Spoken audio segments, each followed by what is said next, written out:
That time in 1977, George Lucas talked about wanting someone else to direct Star Wars films. If there's one thing that Star Wars: The Last Jedi has shown, it's that the galaxy far, far away is going in a very different direction than it likely would have under George Lucas. Turns out that's exactly what he wanted. Following the release of the original film in 1977, Lucas was asked about the possibility of other directors taking over the franchise. At the time, Lucas seemed excited by the idea, which seems odd considering now he seems far less interested in it. Back then Lucas said, "It would be interesting. I would want to try and get some good directors, and see what their interpretation of the theme is. I think it will be interesting. It is like taking a theme in film school, say, okay, everybody do their interpretation of this theme. It's an interesting idea to see how people interpret the genre. It is a fun genre to play with. All the prototype stuff is done now. Nobody has to worry about what a Wookiee is and what it does and how it reacts. Wookiees are there, the people are there, the environment is there, the Empire is there, everything is there.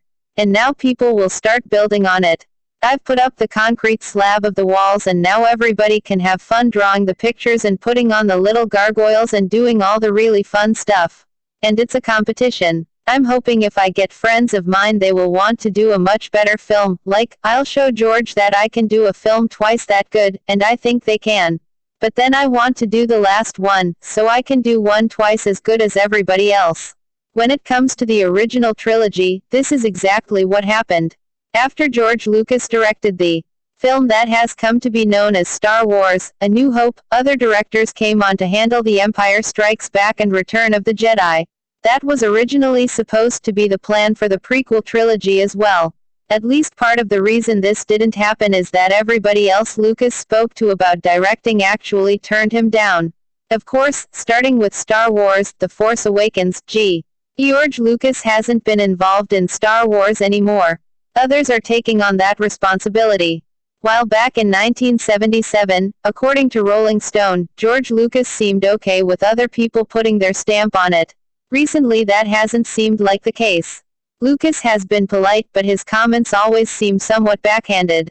He complimented The Force Awakens as a movie the fans would like and recently he called The Last Jedi beautifully made, which is nice but leaves out quite a bit. With news that Rian Johnson will be helming a brand new trilogy that will deal with entirely new characters and ideas. People truly are starting to build off of the structure that George Lucas created. Of course, with Disney's long-term plans for the franchise, there is no end in sight for Star Wars. Meaning that George Lucas won't get his wish of directing the final movie. Star Wars is about 25% of what I wanted it to be. It's really down there quite a bit. It's still a good movie, but it fell so short of what I wanted it to be. And everyone said, well, Jesus, George, you wanted the moon for Christ's sake, or you wanted to land on Pluto and you landed on Mars. I think the sequels will be much, much better. What I want to do is direct the last sequel. I could do the first one and the last one and let everyone else do the ones in between. When other people are in control they are destined to do things differently and nobody is going to like every decision. Hell, a lot of people didn't like George Lucas's decisions when it came to the prequel trilogy. For better or worse, Lucas now has high's wish and Star Wars is now going to be created by others. If The Last Jedi is any indication, there will be plenty of conversation and debate going forward. That time in 1977 George Lucas talked about wanting someone else to direct Star Wars films. If there's one thing that Star Wars: The Last Jedi has shown, it's that the galaxy far, far away is going in a very different direction than it likely would have under George Lucas. Turns out that's exactly what he wanted. Following the release of the original film in 1977, Lucas was asked about the possibility of other directors taking over the franchise.